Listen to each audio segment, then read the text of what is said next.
Hello and welcome to this third episode of Season 4 of Raising the Roof. I'm Nick Atkin and you're listening to the podcast that brings business leaders and industry experts together to unpick the hot topics both in housing but also the world beyond that as well. In today's episode, I'm well chuffed, a good Yorkshire phrase, to be joined by a good friend of Yorkshire Housing, Jonathan Wilson, who's the Managing Director at Citu. And although you can't see it on a podcast, he's also one of the best dressed people I know, and he hasn't let me down today either. So, Jonathan, thanks very much for joining us, and welcome to Raising the Roof. Hi, Nick.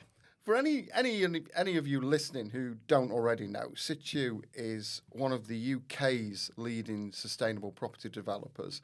And I think it's not an exaggeration to say that they are redefining how we think about housing and place by putting sustainability right at the heart of everything they do. So with Jonathan's insight, this episode is going to shine the spotlight on how we actually make that happen, how we create the sustainable communities of the future that our towns and cities need if we are serious about tackling the climate crisis. So this is a conversation for anyone out there who's passionate about building a greener, more connected future. So sit back, grab a brew, and get settled in. So Jonathan, do you want to kick us off? First of all, we are here at the moment in the heart of Leeds, but you've not always been in Leeds, have you, Jonathan? So why not sort of give our listeners a little bit of background to you, particularly your life in Gambia, which I believe was quite interesting. Hi, Nick, and thanks for having me. So I'm an architect by profession. We won't hold that against you, believe me. And I had an interesting start to my professional career. I studied as an architect here in Leeds. I'm from Leeds, very proud to be from Leeds, but found myself in the deepest, darkest London, training to be an architect and qualifying. I very quickly realised that actually architecture was very much about buildings and often less about the people and the place that surrounds those buildings. And I went on a journey where I worked in the third sector. I worked for a development trust over in Hull. And I spent a lot of time working in council estates trying to understand what people really wanted when it came to the built environment, what they wanted in terms of their spaces between their buildings.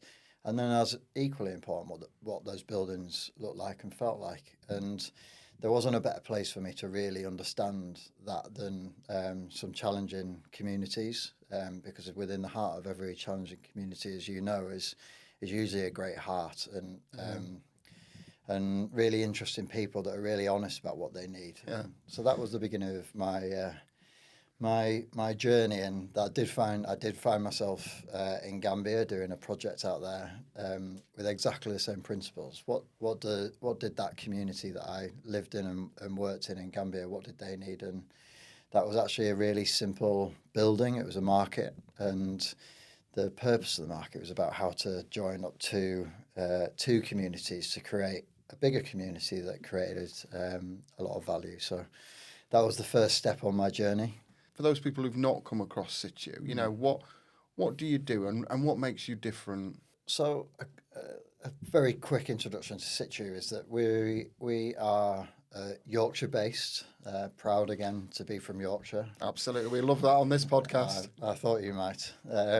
And we're a property developer, but actually our purpose is about how we create the most impactful places for our planet. And there's a lot of describing words in there that are super important, mainly around impact and as importantly around the planet. And we set out with a really clear vision around how we can be a really creative and beautiful solution at place scale to the climate emergency, and do that with a smile on our faces at all time.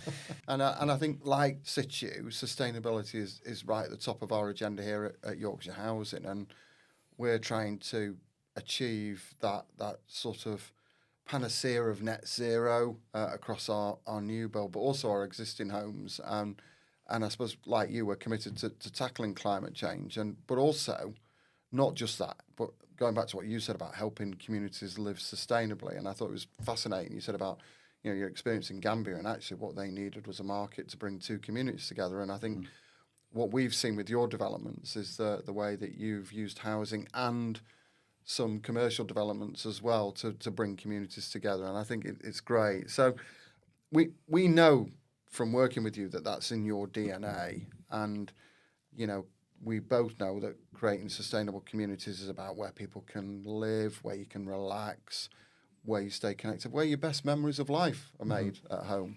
But for many people, that's just words, and people hear particularly the term sustainable communities banded around all over the place. So just cutting through the bump, what does that mean in real terms? What does a sustainable community look, feel, smell, touch like? Yeah, we get asked this question a lot, and I think if we were to recoil 10 years, 11 years, 12 years, even 20 years to when we were formed, we set out with the same mission at that 20 years ago, which was about how to create sustainable communities.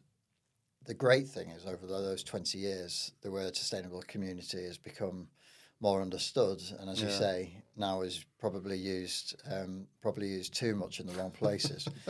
You should have trademarked it. You'd have made a fortune by now. I guess when you boil that down into what is a sustainable, for us, it's always been about being really purposeful, and we break it up into two bits in Citu.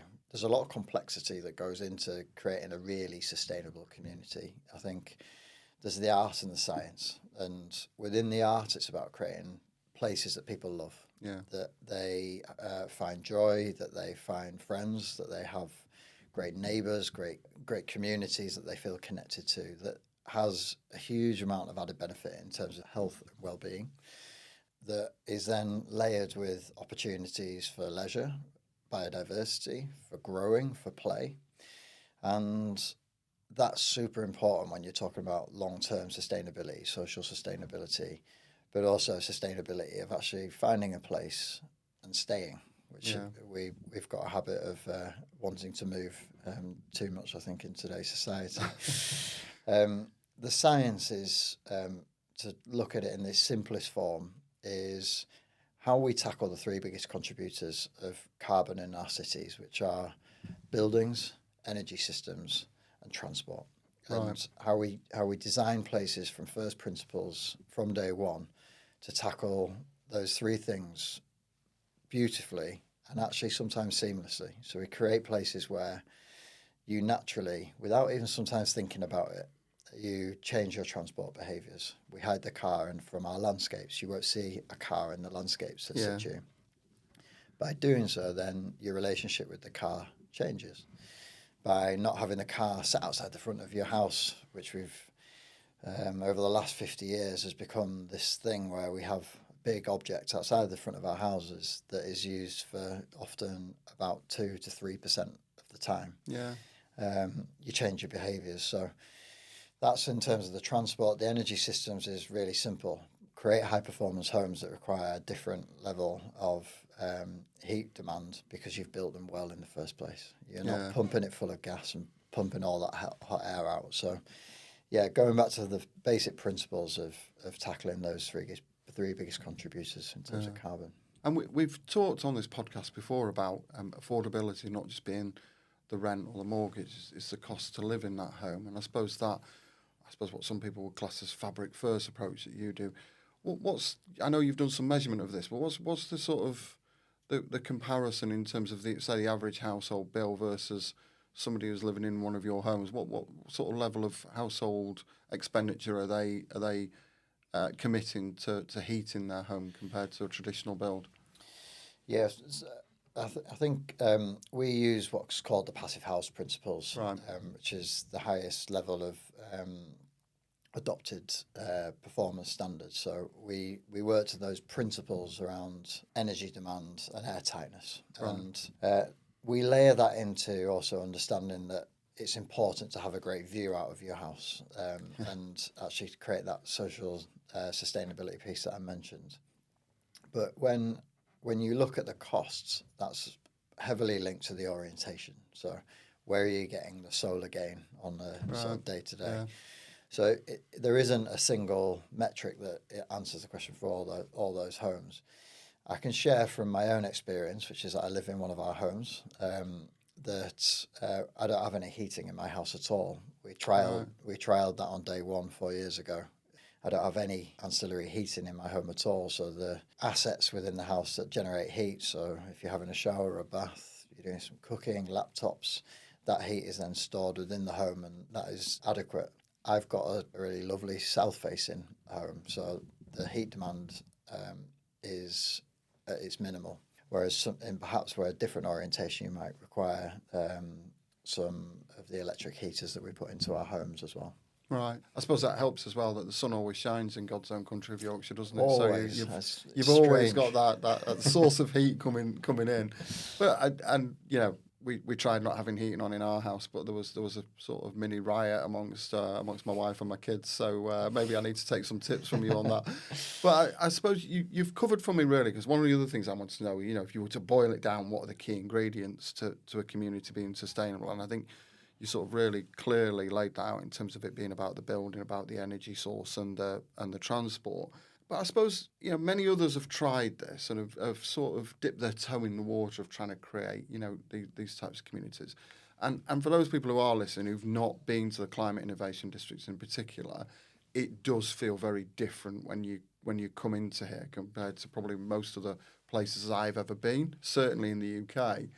And for me, it feels like home. I genuinely have a smile on my face when I come back to where we're based as well alongside you. But in terms of that approach that you've taken, what's different about your approach? And because you do encourage that mixture of communities, but you've done more than that. You've created that what I've just described there, that sense of place, that feeling of being home, that feeling of familiarity, that feeling of love for your surroundings. But just maybe just unpack that a little bit more. Maybe try and help people listening to this who've not been here to maybe visualise what that feels like as somebody who does live here.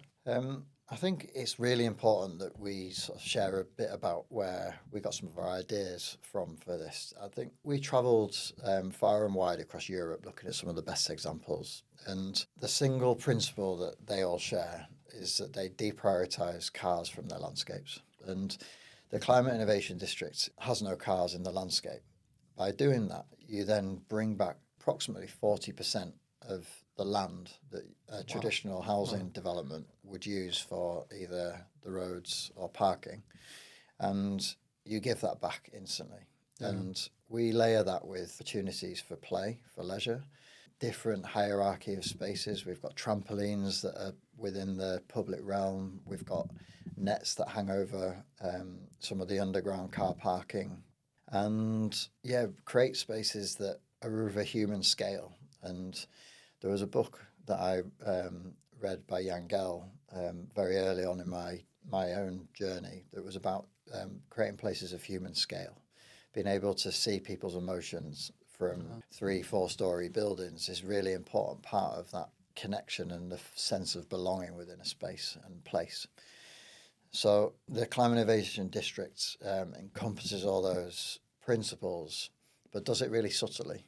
It doesn't shout. It was always designed to be a place that had blurred lines, whether that was in the landscape physically or actually in terms of what this space actually is. We don't have play that has a big fence around it that says you can play here and you can grow here. The whole thing is intertwined and just feels really beautifully blurred, I think. What a great phrase, beautifully blurred. and I suppose, for a lot of people listening to this, and you may be interested, it's like, I suppose there's a bit of a journey that you need to go on, particularly if you may have lived in what we'd class as more traditional type housing settings for, the last 10, 20, 30, 40 years. How do you explain this to people who are coming in to live in a Citu community? How do you help them adapt? Because it is a different way of living. You're absolutely right, and it's great here in the Climate Innovation District. You've got a microbrewery, you've got an artisan bakery plan, all those sorts of things that you've got those big plans for. But how do you help people adapt to for example, most obvious one, weaning themselves off jumping in their car, sat outside their home every 5 minutes. Certainly, when we were on the drawing board with these developments at the beginning, it felt really bold. It felt perhaps in places quite scary, of bringing homes to the market, 4-bedroom houses that don't have a car outside the front of your house. One of the fundamental design principles at all our developments is we don't have fences, because when you go back to the word fence, it's derived from defence, and you're defending yourself from your neighbours, and removing fences from these objects that isolate people and give people that overarching sense of sometimes worth felt quite scary. When we launched Little Kelham, which was our first development, that scariness very quickly went away when we launched the first houses and people were camping out on the day of the first launch at 5 o'clock in December, 5 o'clock in the morning in December. And that gave us a big boost of confidence to say, actually, this really could work. It's bold, it's scary, it's very European. Yeah. We took a big leap of faith on the basis that we believed it was the right thing. So when people come and see us down at the districts, we let people feel the space. We do send them to the bakery, and if we really want to get the sale, we send them to the bar. But I think when people spend time there, they feel that sense of grounding, because they're not being shouted at by the spaces around them and the buildings around them. The district was always designed, as was Little Kelham, to feel like a great place, but not a new development that had landed. And I think all those different feelings and spaces that we create linked together, that does the talking for us. And it isn't for everybody. There are people that simply can't change their feeling, their connection with having their own garden and having a big fence and having their car, but that's okay. If we were for everybody, then we'd have a problem on our hands. Yeah. Fair dues, really. I think you're absolutely right, and I think on that sort of topic of it's not for everybody. I know that the Climate Innovation District arguably is one of your most pioneering developments, and I think it is incredibly brave. 1,000 homes or so here. Yeah. And I think it's, as I understand, it's the largest sustainable development in the UK, and certainly as Yorkshire Housing, we're really proud to have homes here, but also to be co-located with you in your first zero carbon workspace, which is the first of its kind in Yorkshire and possibly the country. And I remember when, just after lockdown, when we were sort of really interested in joining you here, we had to demonstrate our sustainability credentials to you and almost sort of earn our place to join the district. So I absolutely understand that. I think just in terms of though that bravery that you said, it's a theme that we've had on all 4 seasons of the podcast, and it's something I'm always really interested in terms of pioneers like yourself. It's an incredibly brave step to take, huge amounts of personal risk, but that's underpinned by that belief. But what was it about the Climate Innovation District in particular that made you go, you know what, I think we can do this at scale, and I'm prepared to basically throw all my chips on the right sort of result coming in? That's that for me. That I'm quite risk averse, and so that just, I've got sweaty palms even thinking about that. But what was it about your plan for not just Climate Innovation District, but all of your communities? What is it that gives you that confidence that no matter what the housing market is doing, we know that this is something that we are going to be able to deliver, and that people are going to continue to want to be part of? I think it probably goes back to what I said very early on at the beginning, Nick. I think we find ourselves today as a sort of modern day society in a climate emergency. And the 2 ways that you can deal with an emergency: you can either run away from it, pretend it doesn't exist, or you can take the level of responsibility required to tackle it.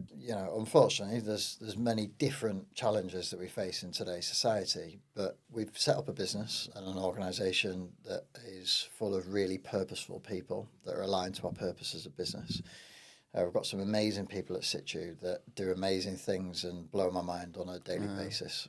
And when you boil it right back down, we're doing the right thing. We're working really hard to make sure that the outcomes that we deliver are amazing for the cities we work in, amazing for the people that live and work there. And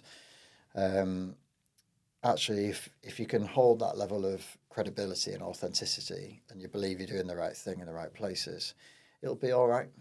And I think that was probably, there'll be many times where we've had to say that to ourselves, it'll be all right because we're doing the right thing. And I do often give the first part of my journey working in the third sector, working in different charitable organisations, development trusts. I actually set up a registered provider at the time, was what they were called. I set one up myself, and I think that was a big part of that mantra to be, if you're doing the right thing, it'll be all right. Yeah. Because there's a lot of places where there's a lot of people that need to do the right things. And I think if you layer in any type of greed or has a level of direction that isn't about ambition and doing the right thing, then you'll find problems along the way. And the Climate Innovation District was called the Climate Innovation District. It's very wordy, but it was designed to set out our ambition. It's about the climate, it's about innovation, and it's about creating an industry-leading exemplar district. And those three words that we set out at the beginning, we hold ourselves accountable to them today. I've left a meeting only about an hour ago where I had to remind people that this was an innovation district, and I won't name names. we might get it out of him later. So I know I'll come back to some of the issues around the challenges in a minute, but I just want to stay on the positive of how this community feels, how you've created this sense of community, because as you said before, you actually live within the Climate Innovation District. I think. You're in your second house now, so you've sort of were one of the early adopters and led by from the front, and then have moved. And maybe just paint a picture of what life's like there for you, just to help people understand how it is so different. Because there are now literally hundreds of residents who now call this area their home. Do you know your neighbours? Do you know what's going on, and without it being nosy and sort of all that sort of side of it. But how does it feel compared to other places that you've lived? And as you said before, you've lived in a variety of places, so you've got a good benchmark. Yeah. I guess, again, going back first to give you a really compelling answer to this, which I think about on a regular basis, is myself and Chris, my fellow director at Citu and co-owner, we both moved there at a similar time, very early on in the process, and we're both on our second homes there. Not second home as in renting out the first one, but as in No, we've moved up the street. We moved there originally to be in the heart of what we were creating and to live and breathe it, to understand importantly what worked, but probably more importantly, when things didn't work, we were able to engage our amazing team to fix it straight away. Right. And so that was really step one. It was about being in the heart of what we're doing, doing an incredible amount of learning, nailing ourselves very much to our mast and saying, we're here. And that definitely has at times comes with its complications where people have got a leaking tap and 10 o'clock at night, knock on the door and all those sorts of things. But once we overcame that initial wave of, I guess, bedding in, as I say, we both moved on to homes. We're 7 doors away from each other, so we just can't hear each other scream and shout. But I absolutely love living there. And I moved there with the promise to my partner, Millie, that it would be a temporary 2 or 3 years, I think I said. She would never not live there now. She loves it. We moved from North Leeds. We were in Shadwell at the time. I'd lived in Headingley and all those great suburbs of Leeds. But our life has been completely transformed by living there. I don't say this with the bias of my role at Citu. We have a diverse leisure lifestyle. We get to come home on a Tuesday evening and going to Leeds and walking down a canal, and we can choose whether we go to the theatre, a brand new restaurant, or just simply walk around and enjoy our city, and the city that I love so very much. So we have people that come over and we go and sit down on the river, and it doesn't feel real from time to time. So yeah, with the added benefit that from bed I can see our office,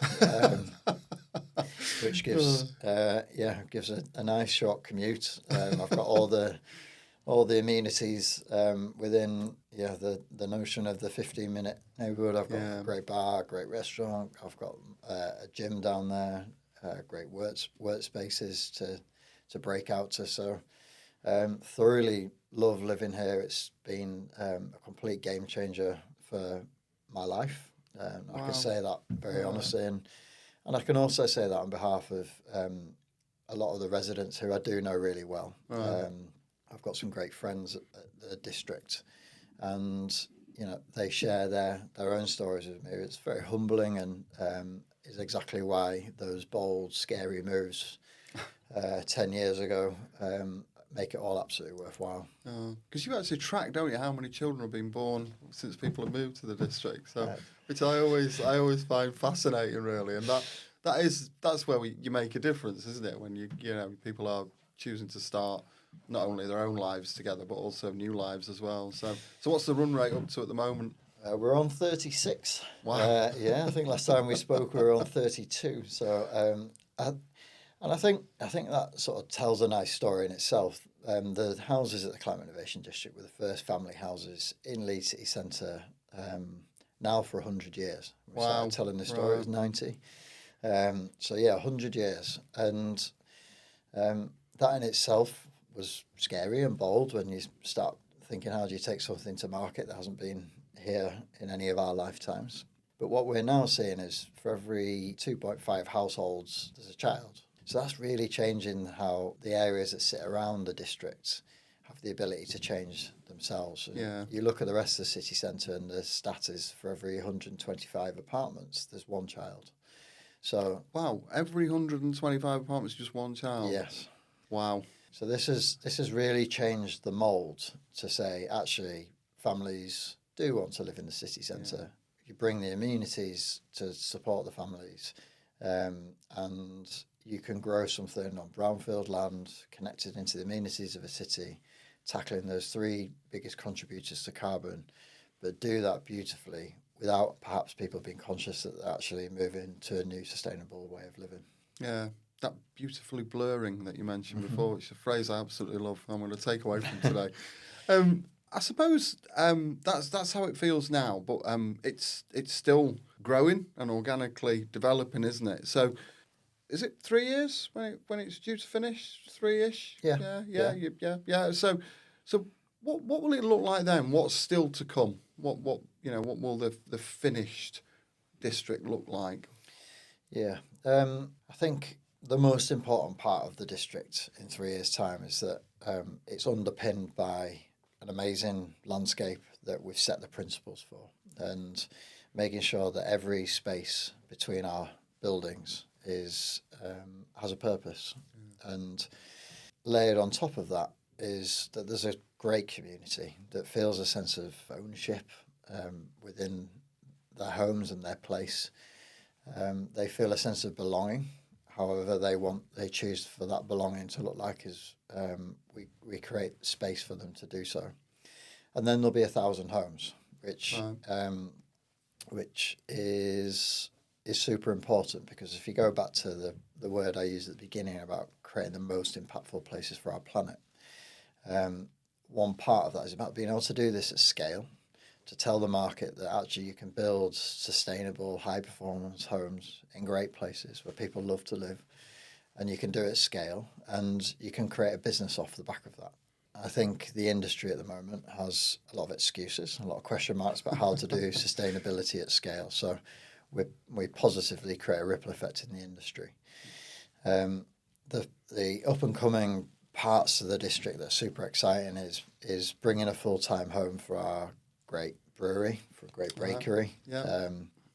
I think our building that we cohabit together, the place becoming a real centerpiece for like-minded organisations who are really forward-thinking and innovative. And yeah, the delivery of, we've got planning application approved for a school, a multi-generational building with a 2-form entry primary school, a care home and some apartments that sit within that development. We believe it's the only one in the world that's been designed, all those different uses actually connected by one single building. And it really falls into the methodology that we have to be bold. We have to design something that perhaps nobody's ever thought about before, but actually when you deliver it, guess what? They love it. And it's and I think that's probably at a city scale, is that building will be the catalyst for some super exciting regeneration in the South Bank of Leeds, and change the opportunity to being one of delivery of buildings and homes to being something that can be transformational for Leeds. You mentioned about some other developers, and I just wanted to sort of touch on that because I think, the homes that you build, whether it's here in Climate Innovation District, whether it's in Sheffield, whether it's in other areas of God's own country, they're exactly the sustainable, sort of high quality and affordable homes of the future that are here now and that we very much needed. But, if we're being honest, we know sustainable homes aren't cheap. And, it's a cheap pun, but although their primary material is wood, they definitely don't grow on trees. So what are the biggest challenges that you face in balancing all the things we've talked about in terms of sustainability, but also, you're a business, so you've got to balance up that with cost and design, and particularly in the need to provide homes that are truly affordable, that people are actually going to be able to purchase or rent. So what are those big challenges that you face as a business? A great question again, Nick. So we've today spoken a lot about our development business. So the principles around how to create a development business that's creating great places, that has a deep sense of purpose. Running parallel with that, for the last 10 years, we've answered the question of how. So how do we deliver these places? How do we do them at scale? How do we enable a business to be built off the back of that? And we have what we call a vertically integrated MMC business, so vertically integrated modern methods of construction business that integrates design from early on in concept stages all the way through to the highest level of technicality on site. And we built a factory that I think I haven't mentioned today. So the factory is in the heart of the Climate Innovation District, and that's where we build our homes. They're timber frame to passive house standards. We integrate windows in the factory, but we have a really modest scale team. And then we build things on site ourselves. So we make it and we build it, and then we sell the homes ourselves as well. And that gives us a golden thread through that vertically integrated model of ownership, responsibility, but also control. And that control is about how to make sure that all those principles that we set out at the beginning are delivered. And we're non-negotiable about those, about excellence in our products and the execution of. So no cutting corners for profit and all that sort of stuff? Absolutely not. Right. And we could be a business that's bigger if we'd have cut those corners, but we wouldn't be a business that was really purposeful. And one of our key principles throughout our whole journey is that you've got to get each element of that vertically integrated business to a level of excellence. Again, in that side of the business, we had to be bold. We had to take some scary decisions. 10 years ago, we were trying to fund a trading business that was only going to trade with itself. And that wasn't very attractive to some of the high street banks at the time. So we funded that through innovation in terms of how to do that. And we got a bond that helped set up that trading arm of Citu and make sure we delivered an industry-leading excellent product for our customers, which is the super important outcome of all of this. I want to come to the technicalities of planning in a minute, but before I do, I just want to sort of touch on a point you raised there, because we've seen a number of developers that have or are using modern methods of construction crash out of the market. I think there were 3 last year that certainly I'm aware of. So what do you need, or what do we need to do as a country differently to support what you're trying to achieve, that industry of building, yes, low carbon homes, but also fantastic places where people want to live? What needs to change? If you were, I don't know, if you were Prime Minister for a day, what one change would you make that would make the big difference for you? I'm not sure that would be fun for everybody in this country. But, President Jonathan. Yeah, that sounds scary and dangerous. I think when you look at what we have created, it starts from a position of we took huge amounts of risk. Right. We believed in the model that we were creating, but we had to take a huge amount of risk, and that risk has thankfully paid off. We've proven the model that we set out to deliver against. We could have done it a lot faster if we'd have been backed with this idea from day one. But we've got ourselves into a position of a super exciting point actually in our journey where we've proven a model, and now it's about how do we positively scale parts of that model. But I think sort of going back to your original question, we've had to take a systematic view of how we deliver homes. So we find efficiencies in the process to enable us to invest into the product. That's a completely different way in which the industry traditionally does that. They will talk this horrible world of value engineering at the end that reduces just means the cutting, value. doesn't it? Yeah, It's a fancy word for cutting. Yeah. So if you look at the value adds and actually efficiencies in the process from design all the way through to delivering the homes on site, whether that's in speeds, in reducing the amount of materials, then that enables you to invest into the outcome. And that means that you can, the best examples on our homes is they're all triple glazed windows, they're all got MVHR. They're all designed for a super level of air tightness, and they're designed with design in mind. The design principal who I work closely with on a daily basis, Simon, who works in Citu, he was my tutor at university. Oh, wow. A really nice little tale. So he held me heavily to account for many years, stamped on many of my models, and we found each other again. And we worked tirelessly on making sure that every single home is design led. So putting some of his theory into practice and testing some of that. Yes. So, Oh, I don't envy Simon. So let me just take us back to how you managed to deliver some of this, because obviously, the planning process has quite a stereotypical view of what a home should look like and what it should provide in terms of things like parking spaces and defensible garden space and all those sorts of things. And you're very much, at the opposite end to many of those stereotypical sort of design guides that we see coming out of planning teams. So how do you manage to convince planners to approve something which is clearly so innovative and clearly breaks the mould in terms of what they are used to dealing for probably 98% of the applications they deal with? I've got to be very careful here. Don't ruin any relationships on the back of this podcast. I've been advised before I stepped into the room. I'm only joking.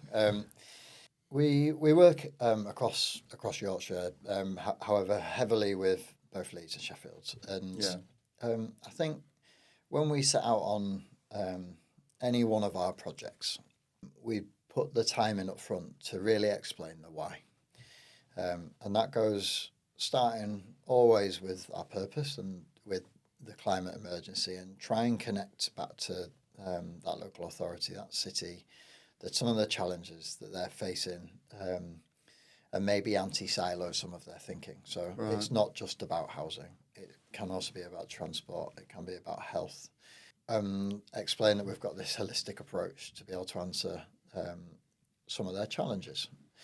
Now, that's the sort of holistic view of things. I think there's no getting away from it, particularly in the early days when we had ideas, that trying to explain this new typology of housing and place was quite a hard mountain to overcome.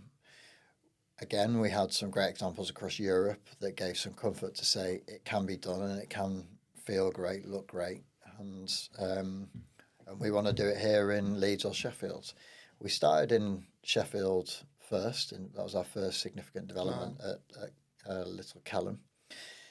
Sheffield took a really forward step in supporting us with that vision, and we delivered Little Kelham that was a car-free landscape, that the space between buildings was about being human scale and having those amenities, but the buildings were 10 metres apart, and the planning guidelines say they need to be 21, 2, 3, 4. And thankfully we delivered on what we set out in terms of the vision. They were hopefully suitably impressed. It won one of the best neighbourhoods awards for countless years following, which then gave us some credibility in terms of this is what we've done. So when we started on the Climate Innovation District, we were able to take the team from Leeds down and say, it'll be all right.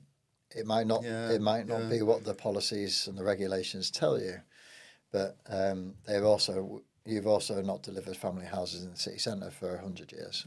So I think the sort of disruptor in me will also, that's a sort of polite response. There's a sort of disruptor inside of me that says we also had to break some rules to remake them.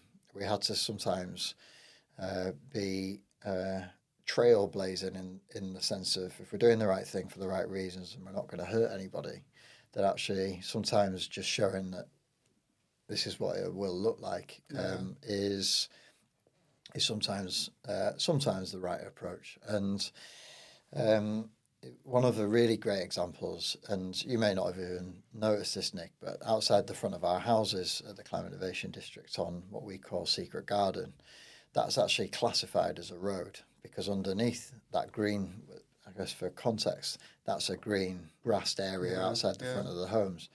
But beneath that is the substructure to track emergency vehicles. So if ever there was a need for an emergency vehicle, you could track over that.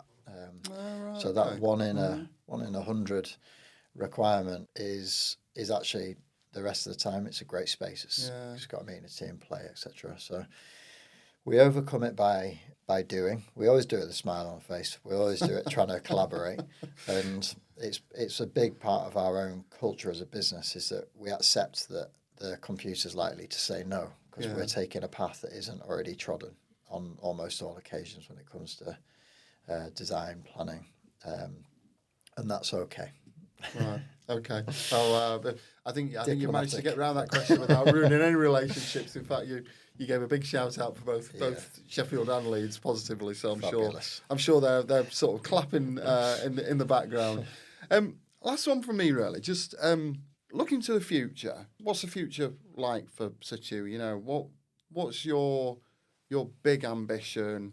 Do you want to create new towns? There's a lot of talk about new towns at the moment, or even cities. You know, what's the potential? Where do you see this journey going for you and the business? Our ambition as a business is massive. It's full of responsibility. It's full of ambition, and but it's also full of reality. And I think we're really proud for the next 5 years to be based here in Yorkshire and to only work in Yorkshire. There's a wealth of opportunity across Brownfield sites that has our name on it in Yorkshire alone. I think I read a stat the other day that the Brownfield land in the UK has the ability to deliver over 1 million of the homes that we've set out with our ambition as a country. So we're happy here in Yorkshire, and the mistake that we could very easily make if we weren't careful is to quickly outstretch ourselves say, across the country, Yeah. or dare I even say, across Europe. The challenge with that is that the thing that underpins everything we do at Citu is about our people and our culture. And the moment you start stretching your operation, you start stretching that culture. The moment you start stretching the culture, then I think that's where your biggest challenges come from, because we do have a culture of people who are up for the challenge that we position in terms of the industry and the climate, and having a culture of people who are happy when the computer says no. Yeah. And so I think right now we're really happy in Yorkshire. We think there's a huge amount of opportunity, and I think our purpose around impact, we wouldn't want to dilute that too much. That said, we also have got a responsibility when we get excellent at our vertically integrated model to take that elsewhere. Yeah.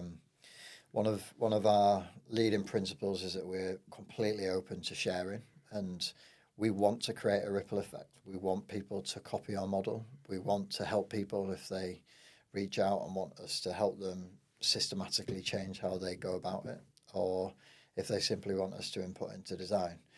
We're not precious, and our ambition isn't about numbers, it's about impact. Right, okay. What a great way to sort of end my section on questions, because Jonathan, it is with some degree of trepidation, but it's your opportunity to ask me anything, so over to you. Thank you, Nick. The moment I've been waiting for. And the moment I've been dreading. I'm going to start quite deep, Nick. Really, I think something super important. At Citu, I've spoken today a lot about purpose. Our purpose as a business is super important to us, but one of the things I love more than anything, which is working with the team on their own personal purpose. So I'm actually interested to ask you the question, what's your personal purpose? Right, my personal purpose. I was always, in life, there's sometimes some people who just say the odd thing to you that really sticks. And probably about 10 years ago, I picked up this saying that all of us leave a footprint in time. And over time, like any footprint in sand, it sort of fades away. And that really stuck with me. And I thought, you know what I want to do is recognise, this isn't necessarily about me, but it's about how you make people feel. And what I want to do is to leave that footprint that fades away slowly, so that there's some sort of, going back to your comment, a ripple effect that lasts a little bit of time. And that's whether at home or at work. I think it's sort of equal, really. And I think for me, I always just try and be happy and positive. One of the values at Yorkshire Housing is to have fun, and it is something I really believe in. I think if people are happy, if people are smiling, they deliver. If I'm smiling now, and you could tell I'm smiling by the tone of my voice. So if the people who are dealing with our customers day in day out, if they're happy and they're smiling, they're delivering a much better service. And if I'm being honest with you, the world at the moment, it's a tough place, and so, particularly as a leader, either in a business, or I'm not a leader at home, that's definitely Catherine, my wife's role at home, believe me. But, I see my job as to bring a little ray of light into people's lives, and to them to do the same for me. And I just think sometimes it's not big gestures, it's sometimes just the little things that matter. So I always try and make the time and take the effort to speak to as many people as I can. I can sometimes, when I walk into our workspace, I can see eyes rolling because I'm thinking, oh God, he's here now. He's going to be talking away to me and whatever. But I just think it's really important that you have a positive impact on people, and it's not about you as an individual sort of being uber memorable, but it's just about life's short, and just helping people really get the most out of it and feel good about themselves, and just try and offset some of the negativity that inevitably spills around life. What a great answer. I thought I was going to put you on the spot there, Nick. Thankfully, my kids never listen to my podcast. If they were, they'd be like, well, you don't make me happy enough.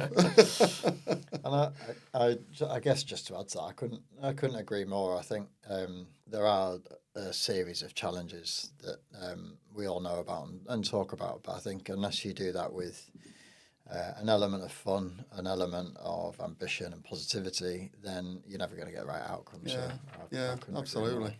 Am I allowed to ask another? I'm dreading the next one. Actually, you said earlier something about being nervous, which I don't believe in you, Nick. So I sort of spent enough time with you to know that you're a very ambitious guy who wants to do the right things and do great things. So if you were to fast forward 5 years, will you share with me an ambition that you've got that you maybe haven't already shared with anybody else? Oh, I can share one that is well known, and then perhaps something that I'll try and answer your question at the end. But for me, I think the reason that we get on is because we're both innovators and a little bit. I'm not nowhere near as innovative as you are, but I am a little bit disruptive in the same way that you are. And I think if you look at the landlord service offer, it is completely the wrong way around. It's reactive. We wait for something to happen. We wait for our customers to tell us it's happened, and then we respond to that in a really clunky, really from a customer point of view inconvenient, and from a business point of view really expensive way of delivering the service. So we've got this big thing, and we will be the first housing association in the UK that changes that service from being reactive to being preemptive. So we will deal with things, many things, before they actually happen. So that's my big ambition, and we're on our way to delivering that. We're still sort of 2 to 3 years, maybe 4 years away from that really, really, really becoming absolutely embedded in our DNA. But also, I think the bit that probably most people don't know is that I genuinely believe that the job of any leader, I do suffer with nerves because I can't believe I blagged my way into this job. I can't believe I blagged my way into to do 4 seasons of this podcast either. Quite how it happens, I don't know. But I think sometimes your responsibility is to repay the debt that I owe to some people who put their faith in me at a time when I look back, I was nowhere near ready for some of the opportunities they gave me. So I think it's about nurturing a path for those that follow you. So my ambition is always to create a business that isn't just about one person. I think it's about how you have a breadth and depth of skills so that business can continue to thrive and flourish long after you've gone. So my aim is always to surround myself with people who are much more talented than I can ever hope to be, and just give them the right sort of environment to sort of deliver at their very best. So, my role, my ambition is always to leave an organisation in a better place than when we found it. And I always think of myself really as a bit of a key holder, and what you're actually doing is just passing on the keys to the people who come after you to then build upon what you've actually created as well. So probably sidestep your question slightly, but yeah, that's the best answer I can give you without really revealing too many business sensitive opportunities. No, I understood that, and I can feel that ambition. I think it's great. Oh, thank you. So we now get to the bit which is the quick fire questions. So it's time for me to leave our listeners with a few final thoughts. So I've got, I think, 3 for you, Jonathan. So firstly, what's your proudest moment so far at Citu? I'm going to turn this quick fire into just giving you 3 answers to this, unfortunately. I think from a personal point of view, the bridge that we delivered at the Climate Innovation District was both the design and infrastructure moment of being proud. The day I got to walk my grandma, who subsequently passed away, over that bridge before it opened, a health and safety nightmare, but was a super proud moment. I think just to connect back to the importance of place and people, only a couple of weeks ago, I looked out of my window and saw a 2-year-old's birthday party happening down on the deck, and it had different parts of the community engaging on a great space down on the river, and they're the moments that make it all worthwhile. And then finally, because it's also super important, is my amazing team at Citu. Right. They're the reason I bounce out of bed every day. Yeah. And we've got what's called the Citu Trust, which is a trust that enables us to do things in our local and wider community. We've raised over £40,000 over the last 3 years, but more importantly, we've invested back into areas that we wouldn't necessarily know about and supported them in ways that make me super proud of the amazing team at Citu. Oh, okay, great. True disruptive style. You gave I three know, answers for one. That's fine. So, second one. If you could give one piece of advice, and I am going to keep you to one piece of advice, about the key to creating sustainable places, what would it be? Think like the Victorians did. Oh, you've got to unpack that now. You see, you've got me a different way. You're going to have to unpack that slightly more. Go back to first principles. Think about what's really important. I think we saw this probably in its best sense over lockdown when we got to know our neighbours again. Yeah. We removed the need for a car being super important in our lives. We enjoyed the locality of where we live and actually started to really understand our homes. Yeah, and value our homes perhaps more than we previously did. Fantastic. So, final one from me. As the best dressed person I know, what's your go-to outfit? I was going to say a black t-shirt, but today I'm wearing a green jumper. So I think the answer is I don't know, Nick. Oh, well, there you go. No top tips coming out of that for my repertoire. So that's great. Sadly, can't believe it either. It's time to close the door on this episode of Raising the Roof. A huge thank you to you, Jonathan, for sharing your insight alongside several top tips, but none of which related to fashion or clothing. And of course, a big thank you to you, our listeners, for tuning in. If you love this chat as much as we did, make sure you hit follow so that you never miss an episode. And please let us know what you think about the topics that we've chatted through today. We'll be back soon with some more great guests and conversations, so stay tuned. And until next time, thanks for listening.